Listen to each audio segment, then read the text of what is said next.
Ladies and gentlemen, survivors, scientists, and the ghosts of a past we dare not repeat, today we stand in the echo of an explosion that never truly ended. 40 years ago, reactor number 4 of the Chernobyl Nuclear Power Plant erupted in a fireball of hubris and human error.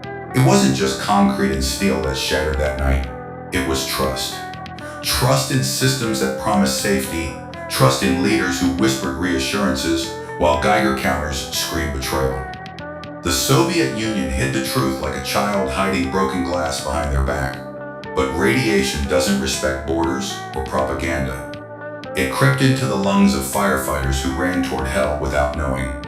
It settled in the soil where children played, in the milk of cows that grazed unaware, in the DNA of generations unborn. Chernobyl was not an accident. It was a collision of arrogance and ignorance, where warnings were buried under bureaucratic inertia. The engineers knew the reactor's flaws. The state knew the cost of transparency.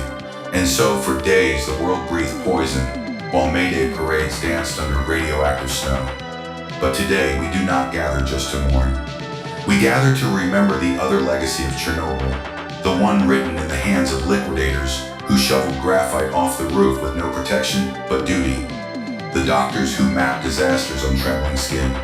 The wives who smuggled love letters into hospital basements because even lead walls couldn't stop devotion. 40 years later, Chernobyl's exclusion zone is a paradox. A wasteland thriving with wolves and birch trees cracking through abandoned sidewalks. Nature reclaims, but humans reckon. Fukushima reminded us that Chernobyl was not a singular failure, but a warning etched in cesium-137. Yet still, nations debate nuclear power like gamblers who've forgotten the house always wins. So I ask you, what is the monument we built today?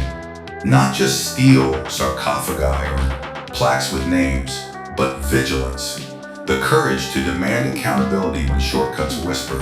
The wisdom to honor science over silence. To the survivors here, your scars are our compass. To the dead, your silence is our teacher.